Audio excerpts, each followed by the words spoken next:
muitas pessoas são radicais ao ponto, eu só como orgânico, o agronegócio mata. Já fica nesse gente A não Malu tá postou no feed dela Entendeu? hoje isso. Tudo bem. Morte. Me ajuda, Malu, por favor. Mas eu acho que esse discurso não pode acontecer. Eu acho que tem que valorizar todo mundo. Eu conheço produtores de orgânicos. E mais uma coisa que a gente tem que derrubar. Nenhum produtor gosta de usar químico, gente. Pelo um ponto muito importante. É muito caro. É caro, né? É muito caro. Aumenta muito o custo de produção. Nenhum produtor acorda pensando em quem que eu vou injetar glifosato hoje. Ninguém faz isso. Porque é um saco, é caro. Tu compra em dólar, agora tá tendo problema de abastecimento por causa da crise não vem. energética na China. Tá acontecendo tudo ao mesmo tempo. Então, assim, o produtor não quer usar. Só que o biológico ainda é caro também. Então, tá tendo muito mais agora, as multinacionais estão investindo em produtos biológicos, tem produtores investindo em laboratórios nas suas fazendas para investir em biológico. Então, assim, já tem fazendas com produção em grande escala orgânica de soja, eu conheci no Goiás. Já tem... Soja orgânica. Soja legal. orgânica. Já tem em grande escala 400 hectares. Seria uma soja transgênica orgânica? Não, não é transgênica. Se é orgânico, não é transgênico? Ou orgânico é só que não usa defensivos? Orgânico não pode ser transgênico. Não pode? Não. Bom, Pra e você... ter o selo de orgânico, né? Entendi. E você, logo no começo, falou da sua empresa, da hortaria, e a Malu perguntou se eram orgânicos. Você falou, não são orgânicos, mas são seguros. Por que seria seguro? Já são defensivos com muito tempo de uso? Como que funciona isso? Na verdade, a gente não usa defensivo químico, tá? E se precisasse usar, não teria problema nenhum. Mas como é uma produção em menor escala, a gente não tem a necessidade de fazer isso.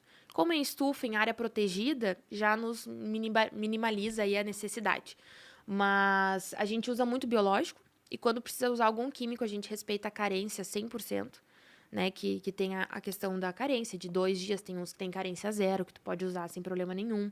E que seria a carência, só pra gente entender? Carência é o período onde tu não pode colher nem consumir. Ah, tá, entendi. Né? Então, a gente respeita muito isso e usamos o mínimo químico possível porque é caro, né? E porque a gente está num espaço protegido, pequeno, não tem problema nenhum. Então, quando as pessoas nos perguntam, eu digo que é seguro, que a gente come aquilo que a gente vende e as pessoas podem ficar tranquilas. Saiu uma pesquisa agora, se eu não me engano, semana passada, que 89% dos vegetais no Brasil podem ser consumidos tranquilamente, né? Que não tem nenhuma irregularidade. E os 11% que foram considerados com irregularidade não geram problema para a saúde. A questão é que são feitos geralmente por pequenos produtores que usaram um defensivo que era para uma cultura em outra cultura.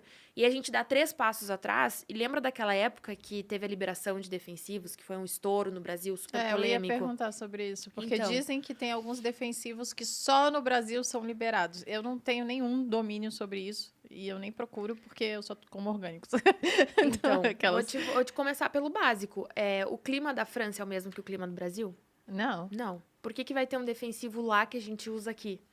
Não faz sentido. As pragas são diferentes. As pragas são diferentes, Sim. A realidade é diferente.